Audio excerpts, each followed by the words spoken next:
Welcome everyone to the Hypes Watch Weekly breakdown as we range beyond the wall and cover the night of episode 4. Tonight it's Jerry the Targaryen Steamboat joined by James Bouchel and Don the Kraken Witt.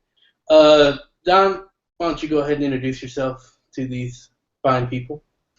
All right, what's going on, Crack Nation? Don the Kraken Wit here. All you beautiful faces out there, and I just want to say I'm happy to be here. Finally, I was able to catch one. My scheduling's a little fucked up, so I'm just happy to be here. James. Yeah, James Bushel. I personally love this episode of the night of. One of my favorites so far this season. Let's talk about it. All right, let's talk about it indeed. So we start out with Nas getting a new friend, and this new friend is kind of breaking it down for Nas, how the prison life is going to be. Tells him, he needs to watch himself. And Nas gets taken advantage of by another fellow prisoner, and this guy's like, dude, you let that happen. It's going to happen all the time. And he's just teaching him about like how it goes around, when to hit the weights, how to look at a person. You're just giving him kind of the tour of the prison that no one has yet to give him, even though Nas has a target on his back now. James, what did you think about this guy and his new friend here, and all his prison advice? Just from this first part here, obviously he's in prison, so you can't think that this guy is, 100% with good intentions. There's always got to be a catch. I wasn't fishy towards him at this point. Obviously, we'll get to that later. But yeah, I was a little skeptical about, was this guy truly giving? He was giving him solid advice for the most part, but at the same time, I don't know. There was something about him that maybe he wasn't 100% genuine, and I think that came into fruition later. Yeah, Kraken, what did you think about this guy and how his whole progression of how he seemed to friend Nas and then seemed to, give him more advice and then even open up about what he was in here for as well. What did you think about this guy? He was pretty suspect to me, even from the get-go, and kind of looking back on, just the way the dude was acting and everything. I thought that the first guy, like his first bunk neighbor or whatever, was actually a little more legit than this guy. Even though he came off like a little bit more stern, it's just like for some reason I felt a little bit better about that one than the new guy. But that's just me. All right, well, I got a confession to make. This guy fooled me. I thought he was going to be like kind of, he was buddying up to Nas because I thought he was kind of actually might have been a good guy, especially after hearing his story about the niece. He sounded almost like Samuel Jackson in Time to Kill. Like, yes, he deserved to die, and that's why I'm in here, kind of thing. But no, he turns out to be kind of well, he might be like that, but I think he had more.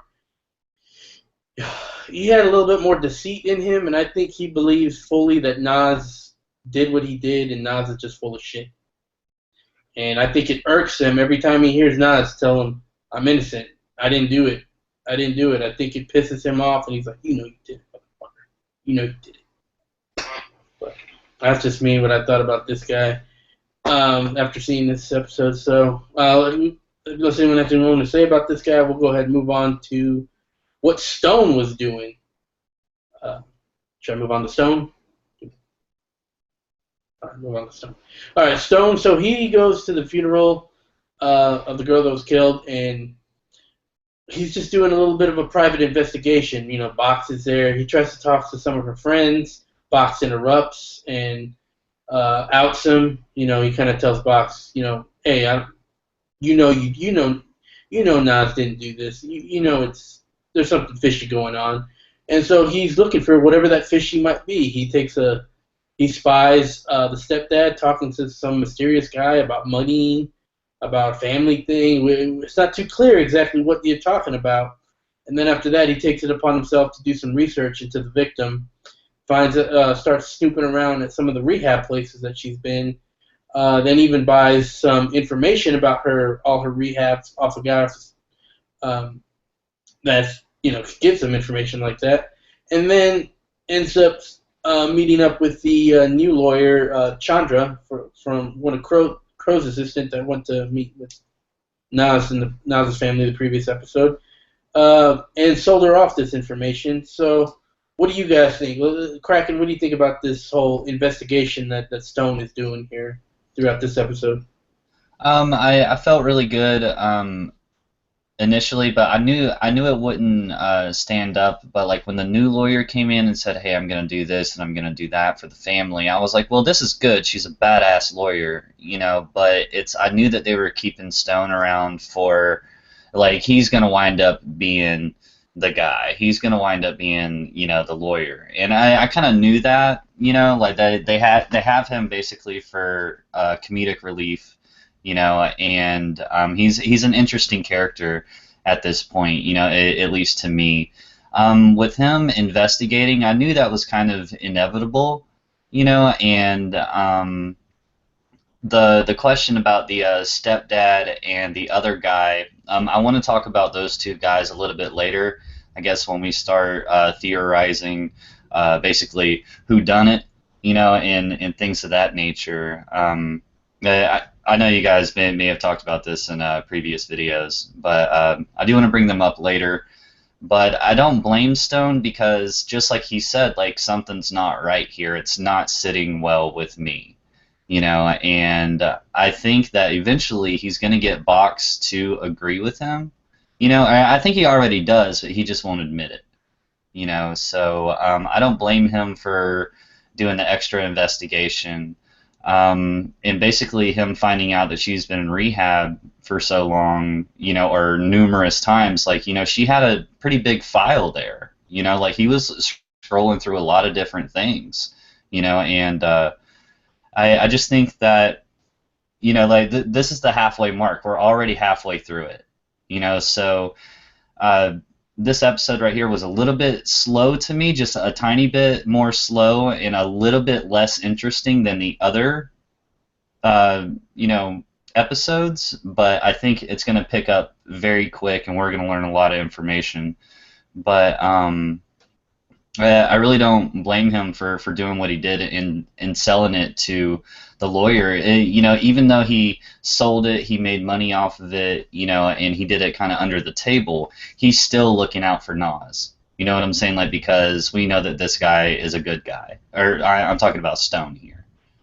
So we know that he's got good intentions, even though he's a little bit on the dirty side. I mean, like a tiny bit on the dirty side, but it is what it is. So yeah, he's almost like a George R. R. Martin character, where he's not completely good. He's a little bit gray, but yeah, there's definitely. Overall, he's a good character, and yeah, I mean, it's an interesting dynamic going on here with Stone. And I agree pretty much with everything you said there about what Stone's doing, and it's fishy, but it's right at the same time. Mm-hmm. James, what do you think? I was actually on the opposite end of the spectrum in terms of the episode. To me, this was particularly mainly because of the last two scenes, it was the most suspenseful and thrilling episode for me. But that being said, when it comes down to Stone here in his investigation, yeah, it's definitely the point of the whole thing is showing that Stone isn't he's willing to do the grimy things to accomplish what he wants to accomplish. He's not exactly what you would call the most, I guess, lawful or honorable lawyer there is. He's definitely willing to do what needs to be done to get the job done in terms of giving money to acquire the file and then selling it, selling it back to Chandra for more money than he bought it for was definitely some tactics that maybe a more scrupulous person would do. But that being said, I thought the scene was great, and obviously the guy with that was talking. Obviously, if you've been watching so far the episodes, I have been saying the stepfather is my #1 suspect. Obviously, this guy who he was talking to is now definitely shooting up the suspect list. So yeah, that's what I gotta say on that. Yeah, it's definitely fishy, but I think that's, in my opinion, that might even be more of a red herring, because like Kraken said, she had a huge file, and there's a good chance maybe some answers are going to be down in that file. That's just my quick hunch, but for the time being, we'll move on to what is going on with Nas. First we have Freddie giving him a little bit of clothing attire, giving him some blue instead of orange. At first, Nas is a little skeptical of taking it, but decides to go with the blue instead of, the orange, which we find out turns out to be a very good, I don't know how to say it, move, like a very good tactic. There you go, tactic to use for the judge, as it makes you look less guilty, because he has another bail hearing after now Crow has her chance at getting bail back. It's still kind of fucked up that he still doesn't get bail. Crow makes some great points about, what the fuck are we doing? Where do you think he's going? What do you think he can do? This kid can get bail. She's kind of hinting at a little racism, not quite accusing him, but we all know what she's saying. But then again, he's still denied. She takes a shot at Stone, and then he's still denied bail. So what do you think about James here, about how the justice system's working here with Nas, first with the clothes and then with the bail? Well, I mean, obviously the justice system isn't very fair. I think that's the whole purpose of the show, is to show that the justice system isn't exactly the most, the greatest thing in the world. One that's interesting, it definitely, I believe when he was in the room, I think that the guy, I'm not sure, the friend was in the room when the guard handed him the clothes, because he looked at him like, do I put the clothes on? And he was like, no. But yeah, Freddie, I still don't know completely what Freddie's motivations are, whether he is truly on Nas's side or not, but he did help him out here in this time for free. It was essentially helping him pro bono. But when it comes to Allison Crow, I don't like throwing this word out very often, but she's a major league bitch. Let's be honest. I mean, she fucking she shits on John Stone during a hearing, which was completely unnecessary. And then outside of the courtroom afterwards, she tells, her Nas's dad says, "Oh, can I say?" He whispers, "Can I say something?" And she's like, "Don't ever, interrupt me again while I'm trying to save your son's life." Like, she is just, and she shows it later. I'm sure we're gonna talk about it later, but yeah, she definitely shows that she is not exactly the nicest person in the world. And I think they're doing that on purpose, maybe to show like successful lawyers aren't exactly, probably aren't, and most times we're not the nicest people in the world, because they get their job done in a way that they need it done. Yeah, especially criminal lawyers. I know a few of those, but yeah, she was totally like, oh, that John Stone, he knows nothing. He knows nothing. Kraken, what'd you think? About the clothes swap, I didn't know what the purpose of that was up until they straight up said it. And it's just because like the judge is just gonna straight up look up and immediately see a color. Well, without looking at a file, without looking at the people, he's just gonna see the orange, and it would automatically make him have basically this kind of mindset. So I thought that was a good move. About the lady lawyer, she made that jab at Stone, and then the DA turns around and just straight up says like, "Hey, Stone, that was fucking uncalled for." You know what I'm saying? Like that was a dick move on her part. And he didn't take it too much to heart. I think he's basically used to hearing shit like that at this point. And what they call him, like a precinct leech or something like that in one of the previous episodes. I forget exactly what they called him, but he's like a precinct groupie or something. Groupie, like he was like a Nightcrawler with that Jake Gyllenhaal movie, to where like an ambulance chaser, basically pretty much. He's pretty much the same guy as a lawyer. The criminal defense type of that. Right. So like, but the whole thing with Freddie, I know that he's trying to gain favor with Nas, but like why? You know what I'm saying? Like he's this, you know, guy that basically can't do anything for Freddie, but like Freddie's willing to do all of these things for him. You know, and so basically I'm at this point I'm just chalking it up to uh maybe next episode or the episode after that, Freddie's going to be like, hey, yeah, now you owe me a favor. And he's going to make Nas do something that he really doesn't want to do. You know, but there was a coworker of mine, we talk about this, the show, and she was like, hey, like Nas, just in my opinion, just by like his physical looking at him and everything, like he's starting to gain a little bit of steam in this place. You know, even though he's had some bad shit happen to him, his kind of demeanor has changed a little bit. The way he looks has changed a little bit.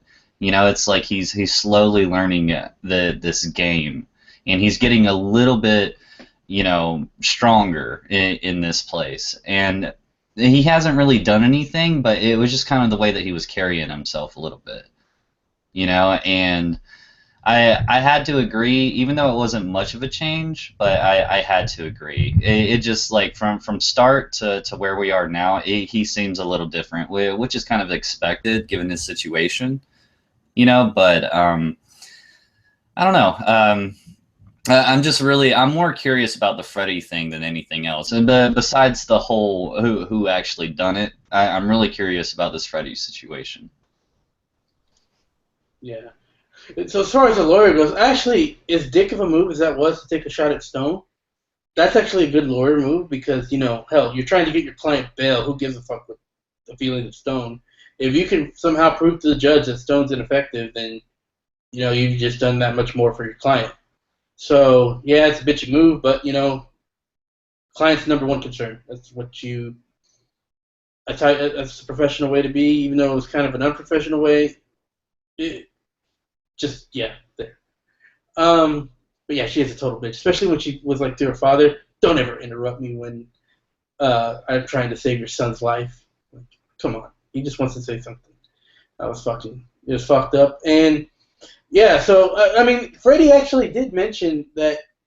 We'll get into that now. How you know, as he's on his way back, Nas gets slashed, and then he goes to talk to Freddie.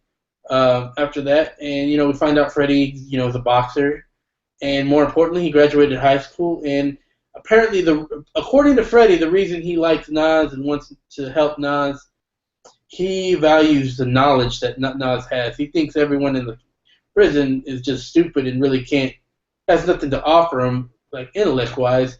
But he thinks he can get some. He seems to hint that he wants some conversation from Nas that'll stimulate his mind. Kraken, I know you're skeptical of Freddie, so are you saying you don't buy this? What he was telling him in the cell? I wasn't necessarily looking at it like with what you just said and what I read in the chat earlier about him being a care package. I didn't necessarily look at it from that angle. Like I was more of looking at it from like, hey, we're in prison. You scratch my back, I'll scratch your back. But in this setting, I'm going to need you to do something for me. You know what I'm saying? And just kind of like the mafia style, that we've seen in, like gangster movies, and stuff like that. Like, oh, yeah, well, I did this for you, so now you fucking owe me. So I think you guys are right. That wasn't the first thing that I thought about, of him just being a care package for his mind or stimulating conversation, which it may be true, but I was just looking at it like, well, I did this for you, so here's what you're going to do for me. No ifs, ands, or buts about it. Yeah, I mean, it could very well be like that. We'll have to see next week. James, what do you think about this that whole meeting and how getting slashed and going to that meeting? Oh, hang on. I didn't go back and watch it, but maybe you guys got a clearer picture than I did. Like, when he got slashed on the arm, was it an actual knife? Was it like a real knife? I don't know if it was a knife or a shiv or just a sharp object, but it happened so fast. It made it look like that it was like an actual knife. So I was like, wait a minute, who the fuck is walking around with an actual knife? Like up in this. I'm guessing it's probably a shiv. that just makes more sense. There's something sharp enough to cut, Yeah. you know, but it was just the way that it sounded and just the way that they did it. So I don't know, but that's neither here nor there. Go ahead, James. But then again, it did make a clean cut like a knife, and it did, like when you get cut with a shiv, it's like it rips your skin pretty because it's it's a rough cut. Right. Whatever. James, what did you think? Well, yeah, I mean, my first thought was, because he got cut on the way back, was that he was given the green jumpsuit because it was like a code for him to get shivved. You know, like, oh yeah, you shiv the guy in the green jumpsuit. But you know, obviously they explain it later. But that was my first thought there. Yeah, you know, I mean, I do think, because what does Freddie have, or what can he gain from Nas other than intellectual stimulation, I guess. So maybe I do buy into it, because I don't know what else, like, you know, what is he gonna have Nas, you know, what can Nas do for Freddie? Freddie is the man, you know, he's the already headed at the top of the, you know, food chain there. I mean, I don't know what he's maybe he'll make Nas do something. I don't know, but you know, it's interesting. One thing that interested me was they were looking at the pictures, you know, he was like looking at everything on the wall and on the shelf, whatever. He said, "What's the thing I'm most proud of?" I thought he was going to say his son, but apparently a high school diploma is more. He's more proud of a high school diploma than his son, I guess. But yeah, you know, that whole situation is interesting. I want to see where it goes. But yeah, I guess I'm starting to buy into the fact that Freddie wants intellectual stimulation from Nas. I actually, to be honest, I didn't even catch that. I didn't even catch the sun part, but I guess that's a good. I did, James. Yeah, you know, I really did. Like I saw that it was on the left. The picture was there on the left, and that's what I thought he was going to say, you know. And then thinking about, like, oh, he should have said that, but like everybody in there probably has some kids. You know what I'm saying? So, like, yeah, it's the same thing that everybody else has, but this is like the one thing that I have that they probably don't. You know what I'm saying? I think it fits. I can also see it as maybe, like, you know, maybe he had a son and he's been in prison his whole time. His son has been, you know, born, and he's like, I haven't been there for my son, so I don't have anything to be truly proud. He might be like, I don't really have anything to be truly proud of because of how I failed him. He is more he is more of a reminder of my failure as a father, whereas the diploma is his achievement. Is like, you know, it's something he actually stuck through and achieved. So I can kind of see it. Maybe if it's like that, I can see it. Moving on, we get to a little bit of filler here of the episode where, you know, we get some Stone. Apparently, he had a client. He was defending a prostitute, and then ends up banging her. Like, the payment is he bangs her, and then goes to a new doctor, gets some new prescriptions, gets some steroids, and then we have a prison boxing match where, you know, we see that Freddie is just straight up savage with the gloves. I don't really have much to say about this filler part. Do any of you guys have anything to say about it? Yeah, I do. Not about Stone and his, you know, prostitute girl. Except way to go, Stone. But the whole boxing thing, and I know that they did that scene for us, you know, like the viewers and everything. But for Nas sitting there and like lifting his little 15-pound dumbbell or whatever, did Freddie do that on purpose? Did he time that out on purpose for Nas to see it? You know what I'm saying? Even though I'm talking about a fucking cell phone or some shit like that. You know, like maybe I'm thinking a little bit too much deep into it, but like, you know, or was it just coincidence just to show how badass Freddie was, or did he make sure that Nas was in there at the same time to make sure that maybe both. Maybe both. I mean, I think it's possible, Kraken, that it was on purpose to, you know, to show Nas, like, you need to get on board. You need to get on board the Freddie train, or else some shit's gonna happen to you. Or are you saying, if you do take my offer and I tell you to do something, you better fucking do something. Yeah. Else this isn't gonna happen to you. When it comes to Stone, once again, I think this is just showing that he's not the perfect human being. I mean, I don't think, you know, taking prostitute services for services rendered for legal fees is not exactly you know, a legal thing. But it is what it is. Yeah, once again, I think it's showing the imperfections of Stone, but at the same time, he's kind of a lovable loser kind of character. The perfect schlub for John Turturro to play. And like Freddie could, basically show Nas like, hey, guess what? I don't have to fucking shiv you in the hallway or in the corner while nobody's looking. You know what? Like, I got enough stuff around here to where fucking I can just literally take you out in front of everybody and nobody's gonna do a goddamn thing. Yeah, it's true. All right. One second, Jerry. I want to point out something that Nick Bruce said. Sure. Yeah, that Nick Bruce said in the chat. He said Nas had blood splatter on his face from a few punches. If Nas did it, then he would have been soaked in blood if he stabbed someone 20 times. Yeah, that was something I wanted to bring up too.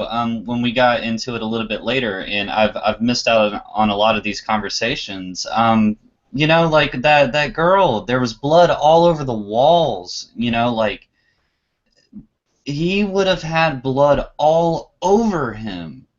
If he would have killed her. I think the only thing he could have done is he would have first had to throw his clothes out of the room, stab her, and then wash the blood off from the shower, and then put his clothes back on. That's the only way, and that's pretty convoluted in my opinion. Right. That would just be like to say that he did it. That would be one of the only arguments that you would have. And what strikes me also as weird, and we can probably talk about this a little bit later, and you guys have probably already touched on it, but the blood on the deer that high up, and everything, like, that's just really weird for me how it wound up there, and they keep showing the deer, and they even show the deer in the intro of the show, You think there might be a video camera in that deer? That's what somebody else said to me, and I was just like, man, I don't know, that's just like, that's stretching it. I mean, like, that is completely fucking stretching it, but, I mean, I guess you never know, but, like, I just don't see this girl, in this house having a fucking, camera recording at all times, That would have been brought up already, because like if you would have searched that house, you would have seen like some kind of central hub for the telecommunications room. You know what I'm saying? For it to be recording basically all this time. Yeah, that's true. Maybe it's just a forensics thing, like a blood spatter analysis is needed here. We need to get Dexter involved. Mm-hmm. Yeah. But unless anyone has anything else to say more about that, we'll move on to the big part of the episode, which is Crow negotiating his plea deal, and negotiates it beautifully. Gets exactly what she wants. It's a very favorable deal. Everyone's saying how great of a deal it was. They tell Nas about it. She goes and talks to Nas about it. Nas is like considering it, but he's like, he knows he's innocent, so he's just getting advice from everyone. From his new friend to the lawyer Chandra to Stone to anyone about what he should do, and everyone expects him to plead guilty, and he just cannot go through with it. Kraken, what did you think about this thing here? I mean, it kind of seems typical for me, and it makes me also wonder like how many things like this actually happen for people being scared out of their mind. And, it happens all the time, actually. It happens a lot. Yeah, like maybe you're in the wrong place at the wrong time, and there's overwhelming, evidence that you did it when you actually didn't do it. So like you're gonna take a plea, just like Stone said, like he was like, I would kill to be 35 again, and that's when you'll get out or whatever. And I do like how she got that incredible deal, but I also do like how Nas stood up to it, and it goes back to, the judge was like, what are we doing here? What are you even pleading guilty to? And he was like, well, I didn't do it. So basically we just wasted everybody's time here. So I don't know. It's just like the first little piece, or one of the first little pieces that we're gonna have a resolution to a little bit down the road.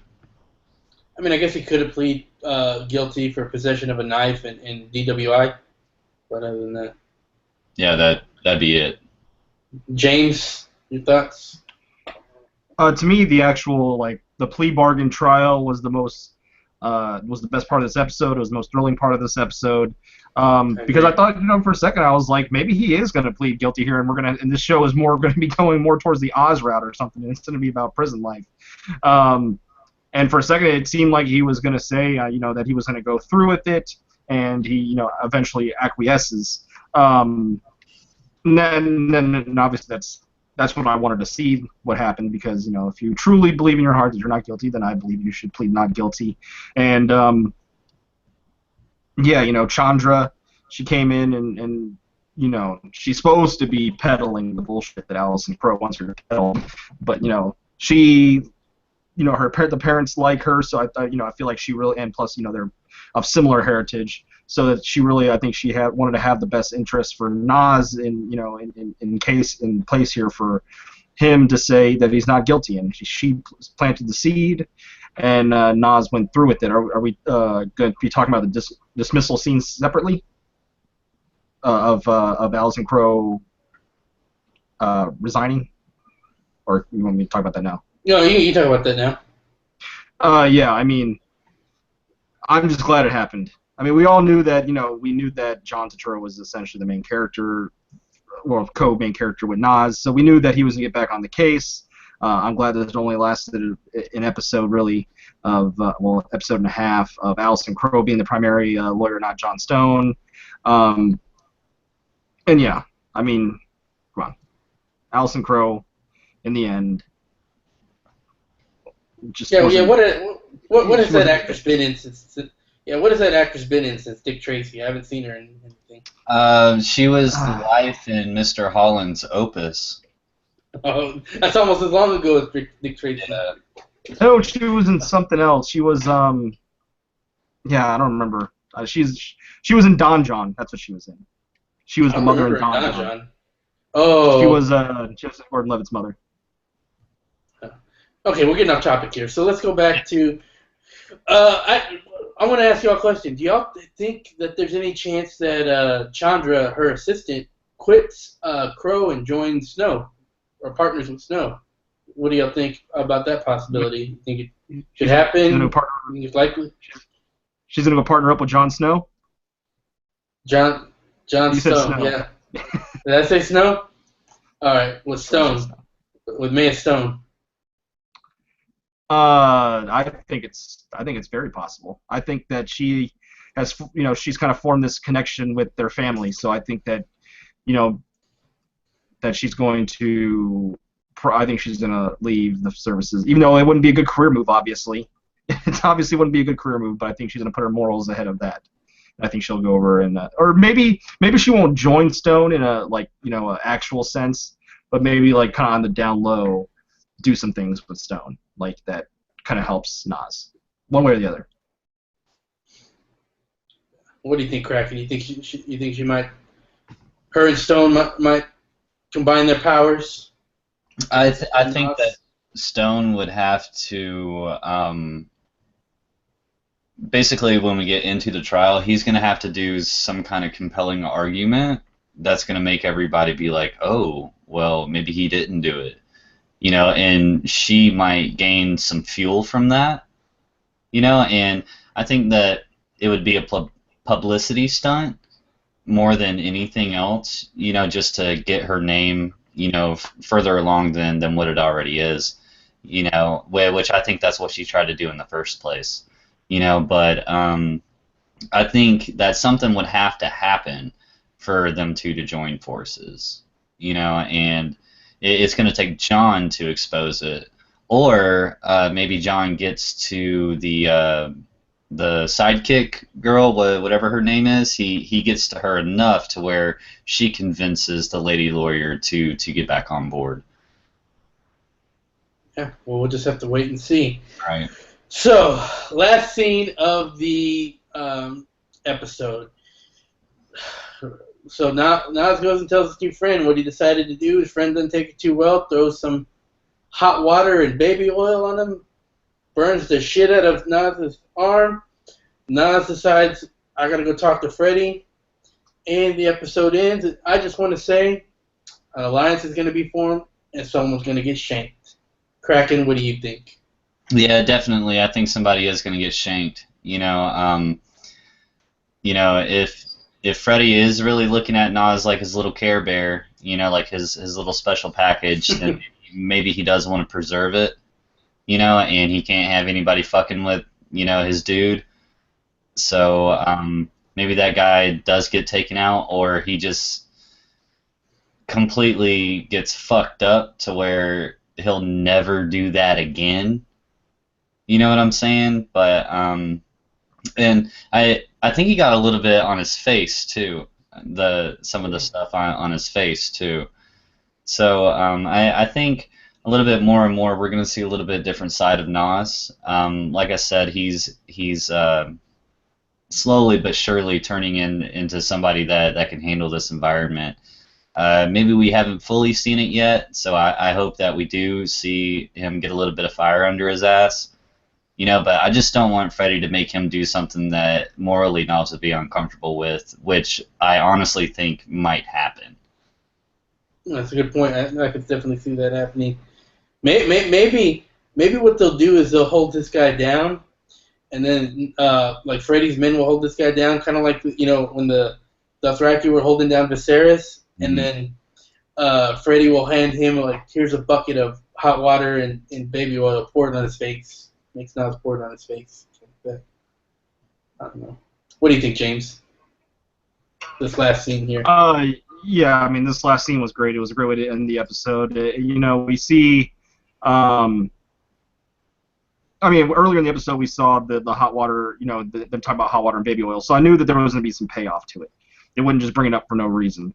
Yeah, and once it actually happens, and Nas is in the infirmary, he doesn't snitch, which is good, and he walks back, and the guy who did it is looking at him like, He has a smile on his face. He's like, "You my bitch now. I fucking threw hot water and baby oil on you. You went in there, you didn't tell nobody, and now you're walking back to this cot, He's like, I got power over you. You're my bitch."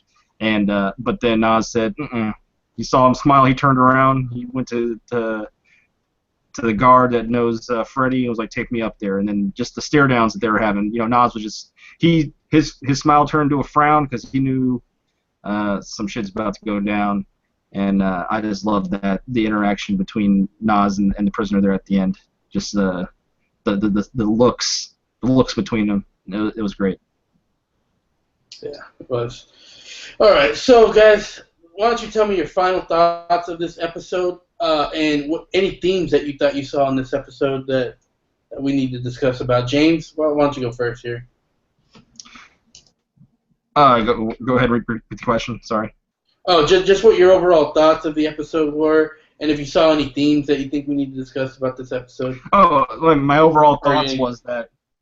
My overall thoughts of this episode is that to me it was the best episode of the season so far. It had a lot of tension. Yeah, it had some filler scenes. We could have went out with some of the Jon Stone stuff, but just the last two scenes alone was the most thrilling, and I truly enjoyed it.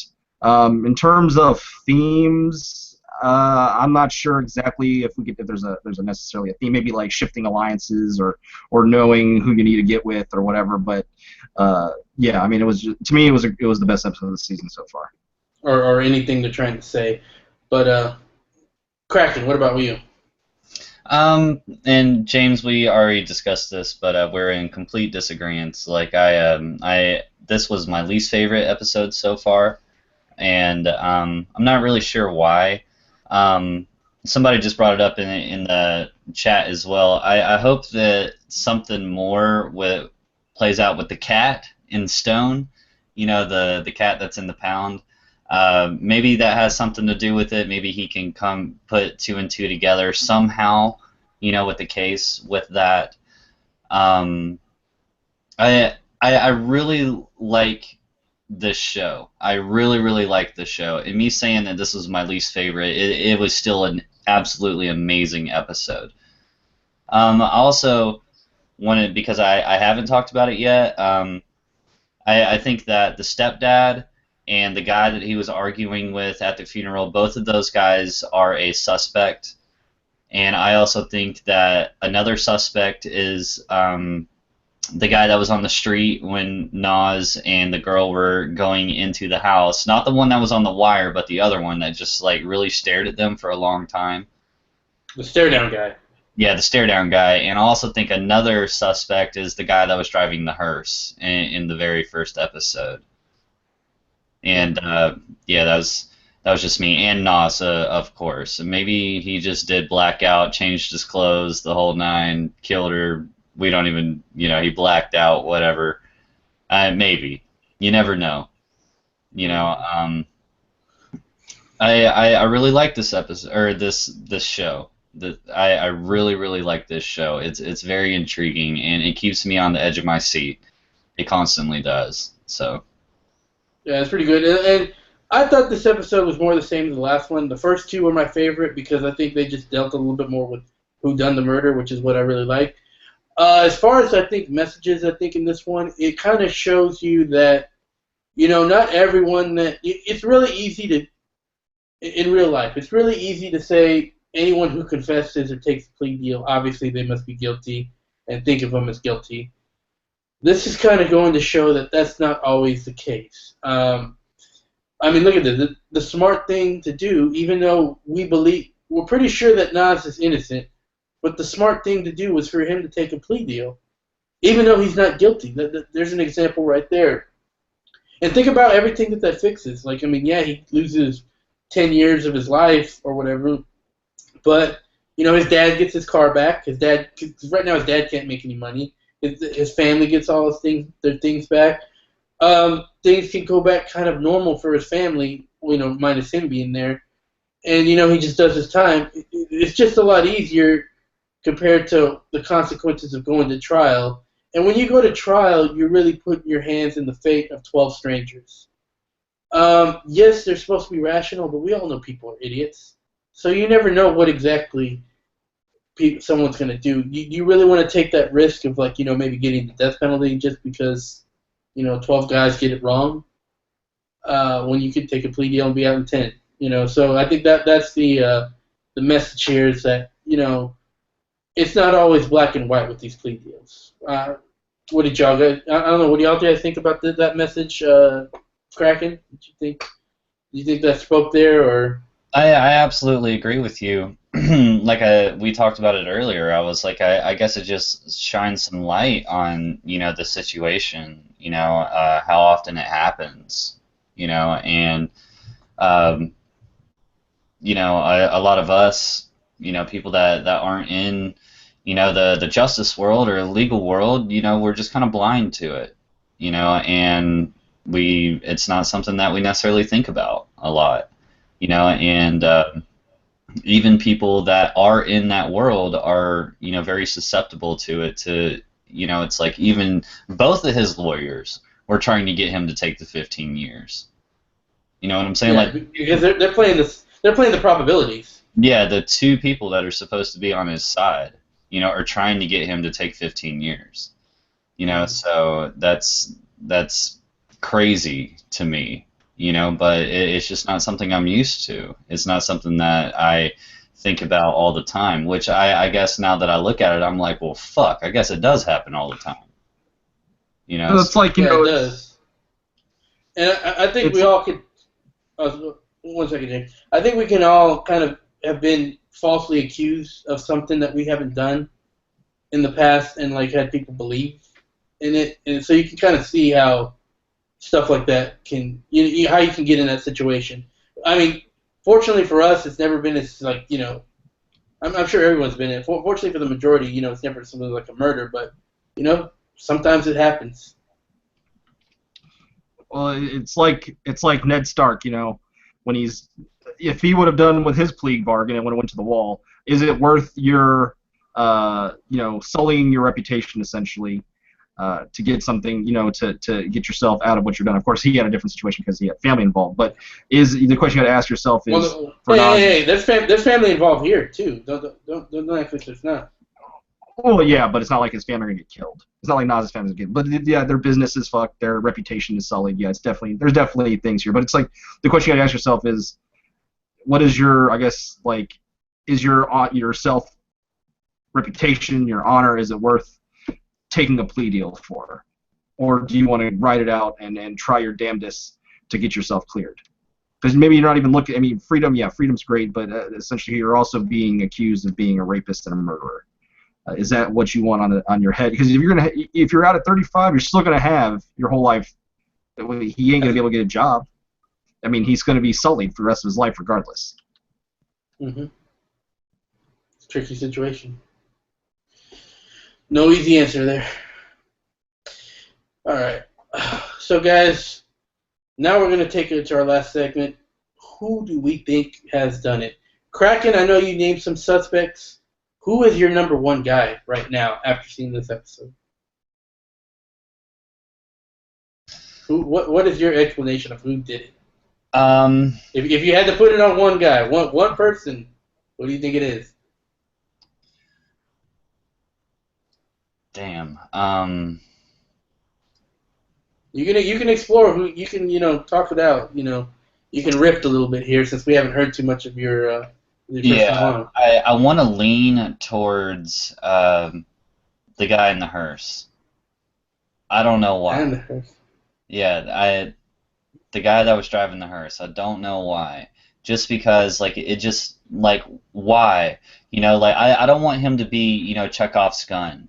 Like, don't include it if it doesn't have something that's going to benefit the story or the play later down the road.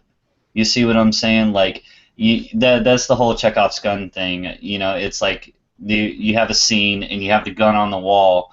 If the gun doesn't have anything to do with the story later down the road, don't put it in. You know what I'm saying? So, like, I'm thinking, and then also it could be the stare down guy, but I just think that, you would be more susceptible to be like, oh, well, the stare down guy did it. You know what I'm saying? Like, they were making, racist comments to Nas, and everything like that. He was mean mugging, and everything, but it's like just this little dialogue, and Nas didn't even see the guy. Like, it was just kind of like a thing that the girl just brushed off, the hearse guy. So I really want to lean towards him. For that reason, it would be a shocker because the viewer forgot about him, later down the road, but it's just my only question is, it's like, what would happen to bring him back into the light? That's just a question of mine. Or maybe you could see him revisiting the scene, which killers typically do, for nostalgia reasons. So, fuck it. Hearse guy did it. Yeah. Hearse guy. We got Kraken. Yeah. With the hearse guy. James, who's your number one suspect right now? I'm still maintaining it's the stepfather. Because you don't usually, generally, if someone is stabbed 22 times with all that blood spatter, it's usually done in a personal, in a fit of rage and fury, and it's personal. So I'm leaning stepfather. He keeps showing up. They keep showing him here. He's arguing with this guy. Maybe this guy's like an insurance guy or something, or something like he was at the funeral. Maybe like he's a family friend and an insurance salesman or something. She had like a life policy on her or something. We don't know. Hopefully we learn more things about that later. But for me, it's the stepfather. But I do also suspect glare down guy and that guy that the stepfather was talking to at the funeral. Now I suspect him. Those are my main three. Yeah, I mean, that guy that they were talking to is definitely a new suspect that they brought out. And the stepdad, yeah, he's got the most evidence, but I think it's a little too obvious for the stepdad, in my opinion. I think they're trying to swerve us with this, and I think, Kraken, you made a lot of mention about the Chekhov gun. I think they are putting in a lot of red herrings in this show to make you think that there's some Chekhov guns when they really are just red herrings. In my opinion, my number one suspect is going to be someone from the rehab. Someone that has to do with her rehab or her drug use. that's going to come back. Maybe an ex-boyfriend that they were drugged up together, or an ex-boyfriend that was a drug dealer. And I think whoever it was that person on the motorcycle in the first episode where Nas came out, and all of a sudden he's got a motorcycle right behind him, and it gives him the weird look. I think that's the person who's done it. I think they had a past relationship with this girl, and I think that's who it is as of right now. That's just that's my number one suspect for right now. So guys, it's time to do our sign-offs. Kraken, anything you want to say to the people before we sign out of here? Yeah, just thanks everybody for watching us right now, and anybody that watches us in the future. It's always a lot of fun, getting with the group and doing the Hype Swatch thing, and sometimes we do range beyond the wall. So there's also we had a talk not too long ago, maybe like a week and a half ago, about future things that we want to do, as a group and as a whole. So just basically stay tuned. And I love all you beautiful faces, absolutely. And just again, I'm really happy to be here. Yeah, happy to have you here, Kraken. James, what do you want to say in your sign off? Bye. No, I'm just glad you guys came, and glad you guys came, and just be on the lookout. We're gonna have some videos coming out. And there was even talk, maybe, here in a couple months we'll be reviewing The Flash Season 3, so keep an eye out for that. Yeah, guys, thanks for coming by. Jerry from the Hype Watch here, and have a good night. See you guys. Don't get accused of murder, all right? And don't take the murder weapon with you when you leave. Fuck. Don't break in. No, and he was never arrested in the first place, so they didn't even have his prints to fucking begin with. So Jesus Christ. All right. Anyways, kill this shit. Anyways, let's kill this shit. Later, guys.